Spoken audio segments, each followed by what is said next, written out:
news. So this person recently experienced a major setback when a business endeavor with their brother resulted in the loss of savings compounded by IRS complications. So, Pastor, when you faced a similar situation with your brother, how did you process those emotions and choose not to involve law enforcement?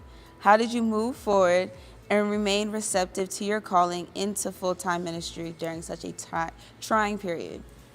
It was difficult. It was difficult because I didn't see everything. Do you understand? And hindsight is 2020. I didn't see everything. I didn't see today. I didn't see myself becoming a pastor because I was a pastor at that time, but I wasn't the pastor of a parish.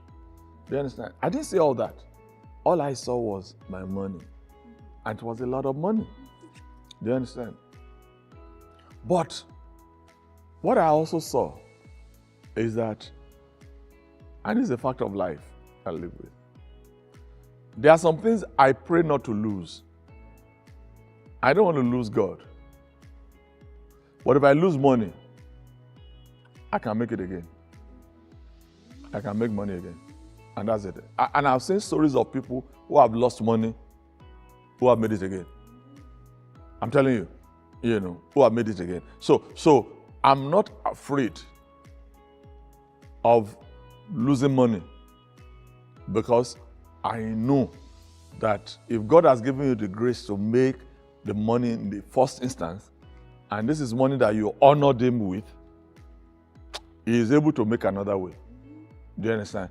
So I didn't think so much of, you go to law enforcement or for what? Law enforcement. I don't need all that. This will shock you right now. The same brother I'm talking about, I've been giving him monthly allowance now for the past 5 years. What am I trying to prove? Nothing. God has helped me. That's all. I still spoke to his son 2 days ago. Right? After the loss of this money that we're talking about, I paid for 4 years college for his son.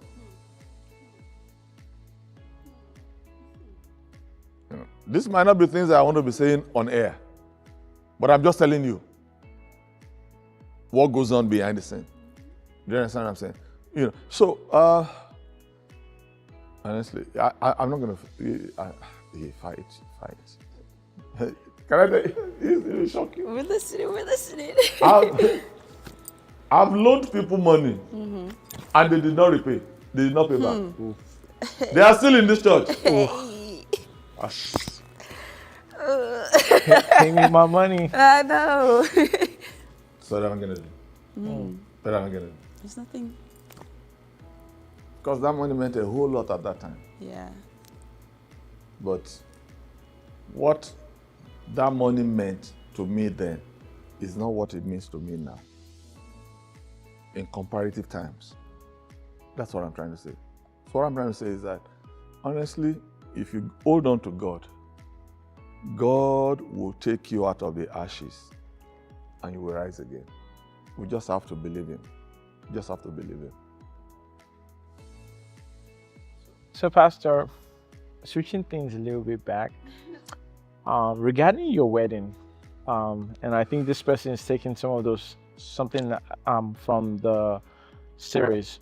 Regarding your wedding and lack of support from your father, how did you find the courage to continue, especially when facing criticism about seating arrangement at the ceremony? As someone preparing to move forward, I believe this person is trying to get married right now, and says, as someone preparing to move forward without parental support, I am concerned about not receiving their blessings. How did you manage to stand firm while remaining respectful? I think we're talking about two different things. What this person is saying and what happened with my own case.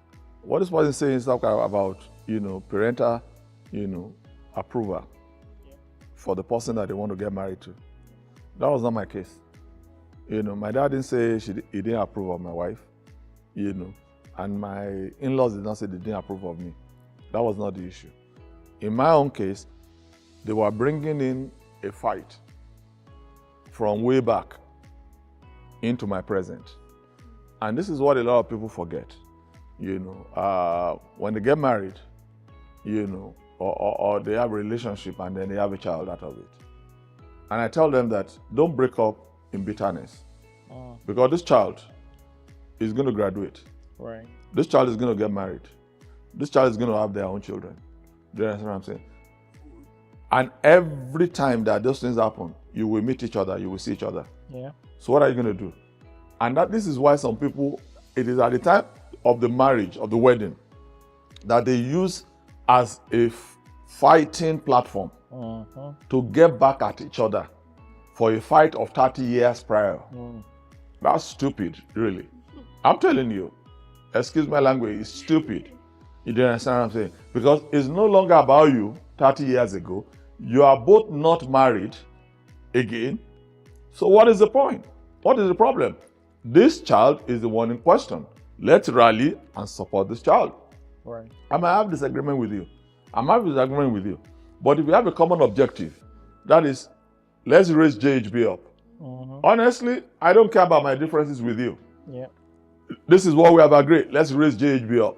Then let's do it. And that's it. I might not come to your home for lunch or for dinner, but let's raise JHB up. That's what they need to think of. So in my own case, my dad wanted to use a 30-year-old whatever issue.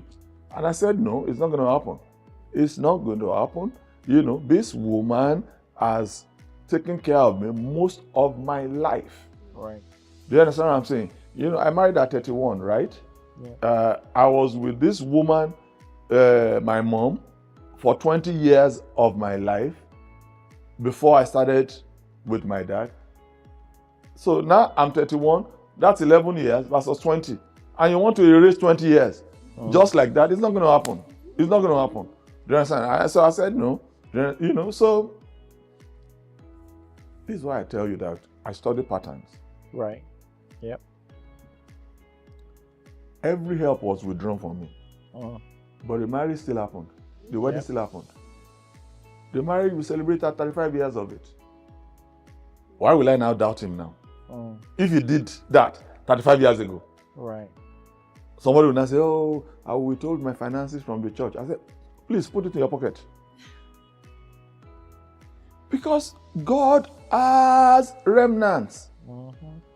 People that He will just touch their hearts and they'll be looking for you with a check.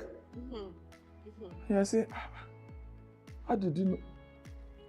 Let me give a good example. This God. When we were building this church, the first part, and somebody had gone to the bank to say to the bank that we don't have money, that they should withdraw the loan. And the bank decided to withdraw the loan. So the loan itself was not enough, and that which we had taken, they decided to withdraw it and all that. So it was a tough one. It was a tough time for us. We looked for another bank, and the bank said, if we could get $50,000, that they can revamp it and give us a larger loan and write off the other one, pay off for the other one, and then we'll go on. So I called a meeting of all the first 3 ministers, 2 and myself. I called 2 ministers. I asked them, I said, how do we do this? 50,000. This is a lot of money. We've been raising money before. People are tired. They said, no, we can do it, Pastor. And they encouraged me. They said, Pastor, let's raise 1,000. With 50 people, we can get it.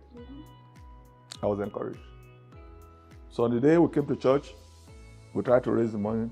I think we got $23,000 that day. And I was looking at the list of those that gave. Those 2 people, they did not give any money. Wow. Wow. So I knew they were playing games. So I said, that's all right. And then I said, okay, we have 23,000. How do we get 27? So I spoke to a lady. She used to be in this church. She said, Pastor, I said, if you can loan us $5,000. She said, is $5,000 what you are looking for? I said, no, it's more than that. Oh. And she said, hey, don't worry, I'll give you 10,000. Oh. At that time, I didn't even know that people had that kind of money. Oh. It was a lot of money at that time. I'm talking about 1998. Oh. So she gave me 10,000. Then it was difficult. Anyway, then one guy called me. He said, Pastor T, I hear you're looking for some money for your church and the building. I said, yes. He said, I'll send a check to you. He said, whenever you have the chance, pay it back anytime. And this guy sent us 10,000. This guy I'm talking about is a pastor today. Wow. He doesn't attend this church. Wow. And he sent the money. I couldn't believe it. When you have gone through that, this was 1998. Oh. Now we're in 2026. You think I will have financial issues and I'll be panicking now? Oh. David said, he was with me when I killed the bear. Oh. He was with me when I killed the lion. He said, this Goliath, he will fall. Mm-hmm. And that's it. I have seen God many times in action on issues like this. The only thing I say to people who are very close to, I say, don't bet against me, because you will lose your deposit. You will lose your deposit, I'm telling you. Yeah. Don't bet against me. If you know you cannot help, don't worry, take a walk. But don't stand and say, I'll bet you will not be able to do. Now you've messed yourself up. Because now it's between you and God. Yeah. It's between you and God. As always, it's your girl Taylor Beauty signing out. and our lovely co-host. And it has been an amazing 2025, and we'll see you all next time. Yeah, bigger and better. Bigger and better. I like that.